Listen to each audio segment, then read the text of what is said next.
All right, today we're digging into something that so many of us experience but might not even have a name for. It's called hyperindependence. It's that feeling, deep in your gut that you have to do everything yourself. Because honestly, relying on anyone else just feels risky, unsafe even.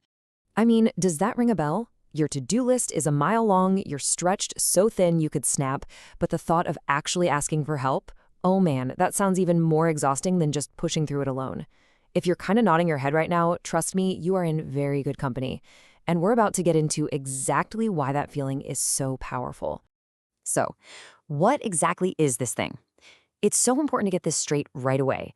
This is not about being strong or capable or self-reliant. Those are all fantastic things to be. No, this runs a lot deeper, and it pretty much always comes from a place of protecting yourself. Here's the core of it. This isn't just your garden variety independence. It's an excessive need to handle everything on your own. And it's usually rooted in past experiences, times when, depending on other people, well, it didn't work out, it wasn't safe. So let me be super clear about this. This is a survival instinct that got baked into your system.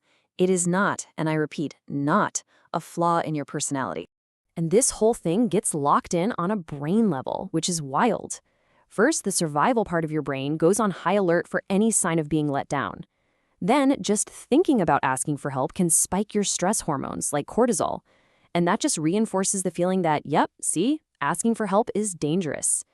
Over time, your brain actually learns to just push your own needs down to avoid that whole stressful loop.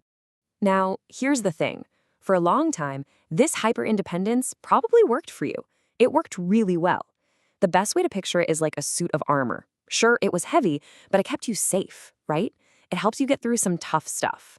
And that armor came with some pretty impressive superpowers. For one, when you're the only person you feel you can truly count on, you get incredibly good at solving problems.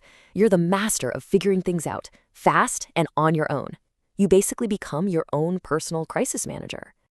And it doesn't stop there. This builds up a serious amount of resilience. You learn how to bend without breaking, how to weather storms that might make other people crumble, simply because you've had no choice but to do it over and over again. And from the outside, this looks amazing. People see you as the super competent, ultra reliable one who just always has it all together. And our world, especially at work, tends to reward that big time. But that armor, man, after a while, it starts to get really, really heavy. And this is where the story takes a turn.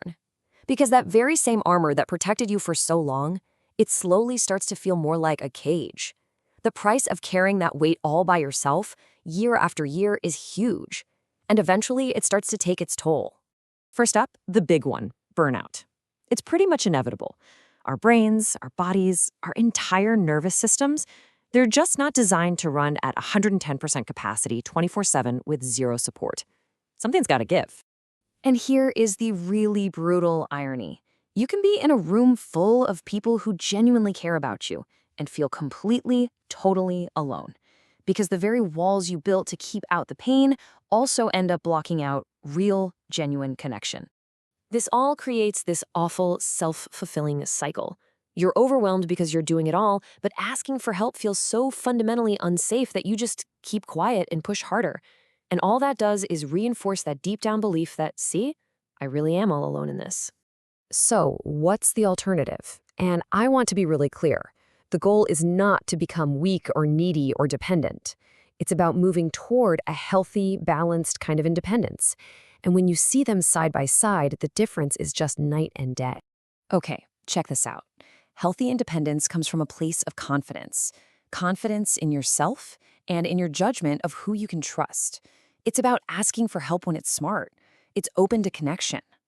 Hyper-independence, on the other hand, is driven entirely by fear. It avoids help like the plague, it pulls back emotionally, and it's all about maintaining control. The whole journey is really about shifting from that foundation of fear to one of confidence.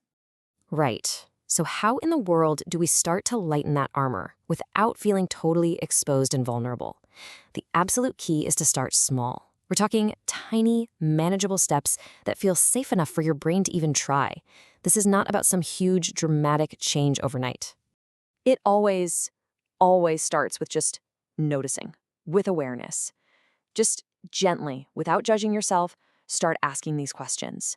Just noticing the pattern and being able to name it in the moment, like, oh, there's that feeling again. The I can't ask for help feeling. That's the first huge step in taking away its power. Next, you can practice what you might call micro-trust. Don't go diving into the deep end of vulnerability. No way. Start incredibly small. Ask a coworker to just take a quick look at an email. Let a friend grab you a bottle of water while they're up. These are tiny little experiments that start to show your nervous system proof by proof that maybe, just maybe, letting someone in can be safe.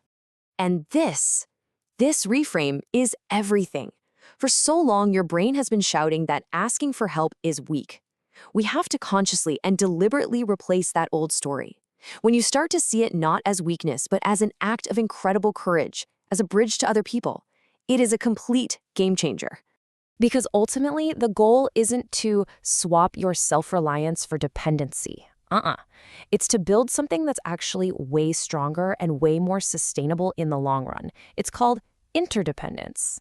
Think of it like this simple equation. You keep all of your strength, all your competence, all those amazing problem-solving skills. You don't lose a single thing. You just add the ability to trust and lean on others when you need to. That combination, that is what makes you truly strong for the long haul. So I'll leave you with this to chew on. You don't have to tear down the whole wall at once. Maybe you don't even take out a whole brick. Maybe you just scrape away a little bit of the mortar.